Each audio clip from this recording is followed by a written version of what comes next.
नमस्कार मैत्रिणींनो, श्रद्धा साळुंखे यूट्यूब चॅनलवर आपल्या सर्वांचं स्वागत आहे.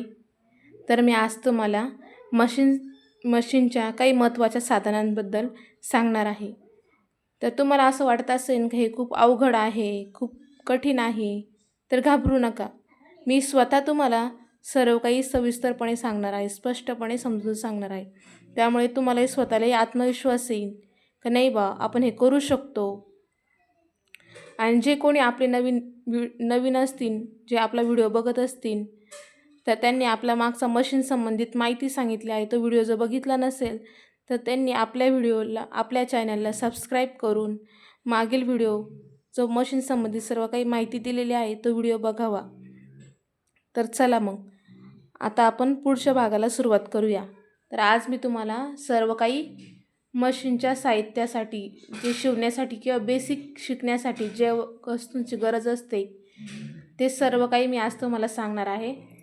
तर आज आपण सुरुवात करूया.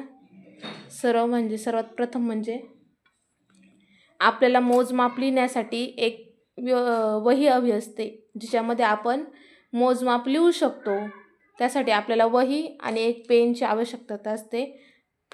अजून मोजमाप जेव्हा आपण मार्किंग करतो किंवा काही आपण मोजमाप काढतो त्यासाठी आकार देण्यासाठी किंवा हे करण्यासाठी आपल्याला पट्टीची गरज पडते. आणि सर्वात महत्त्वाची गोष्ट ज्याच्यामुळे आपल्याला शिवण क्लाससाठी किंवा कोणत्याही गोष्टीचं शिवण्यासाठी पहिले माप घ्यावं लागतं आणि माप घेण्यासाठी गरज असते ती मेजरमेंट टेपची. त्यासाठी सर्वात महत्त्वाची गोष्ट ही म्हणजे मेजरमेंट टेप. त्यानंतर आपल्याला दोरा हवा असतो, मग तुम्ही कुठलाही घ्या, लहान मोठा कुठलाही घ्या. त्यानंतर शिवताना जेव्हा छोटे छोटे दोरे कट करायचे असतात तेव्हा या कटरचा वापर होतो. त्यानंतर बॉबिन भरण्यासाठी हे स्क्रूड्रायव्हरचा वापर होतो. आता तुम्ही म्हणाल बॉबिन म्हणजे काय, तर याला बॉबिन म्हणतात. हे भरण्यासाठी या स्क्रूड्रायव्हरचा वापर होतो. पुढच्या व्हिडिओमध्ये मी सांगेलच बॉबिन कशी भरायची, काय भरायची, पण आत्ता सध्या फक्त साहित्याची माहिती देते मी तुम्हाला. त्यानंतर हा आहे चॉक. हे मार्किंग करण्यासाठी कटिंग करताना, मेजरमेंट टाकताना या चॉकचा वापर होतो. त्यानंतर कापड कट करायला ह्या कातरचा वापर होतो. नंतर ब्लाऊजला किंवा शर्ट वगैरे त्याला बटन लावण्यासाठी ह्या बटनांचा वापर होतो. ब्लाऊजला लावण्यासाठी ह्या हुकांचा वापर होतो.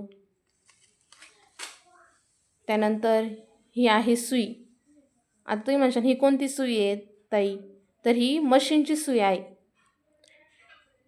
ही आपल्या शिलाई मशीनची सुई आहे, बघू शकता. ही मशीनची सुई आहे. त्यानंतर ही सुई आपली हातशिलाईची सुई. याच्याने आपण हातशिलाई करू शकतो, पिको फॉल करू शकतो, काजबटन करू शकतो, हुक लावू शकतो. त्यानंतर हे मशीनचं ऑइल आहे. हे तुम्हाला कुठल्याही दुकानात सहजपणे मिळू शकतं. हे टेलरिंग मशीनचं ऑइल आहे, जे मी आजच या बॉटलमध्ये भरून ठेवले. अशी बॉटलसुद्धा तुम्हाला लागेल जी मशीनमध्ये ऑइल सोडायसाठी गरजेची असते. ही बॉटल तुम्हाला भेटून जाईल. नंतर मी तुम्हाला सांगेलच पुढच्या व्हिडिओमध्ये ऑइल कसं सोडायचं, मशीनला कुठे कुठे सोडायचं हे देखील सांगेल. त्यानंतर हे जे आहे हे टूल कशासाठी वापरतात, हे शिलाई उसवण्यासाठी या टूलचा वापर केला जातो. आणि हे बघा माझ्याकडे पूर्ण पाकिटच आहे. पाकिट देखील तुम्हाला सहजच उपलब्ध होईल. जेव्हा तुम्ही पुढे शिवाल तेव्हा तर पुढे सविस्तर मी तुम्हाला सांगेलच. आणि शेवटची वस्तू ती म्हणजे कापड. आता कुठल्याही वस्तू शिवायची म्हटलं तर कापड लागतोच. कापड. तर एवढ्या सर्व वस्तू तुम्हाला बेसिक शिकण्यासाठी गरजेच्या असतात. आणि हे जर तुम्हाला सर्व आवडलं असेल, जर तुम्हाला माझे व्हिडिओ आवडत असतील तर माझ्या व्हिडिओला लाईक करा, शेअर करा, सबस्क्राईब करा.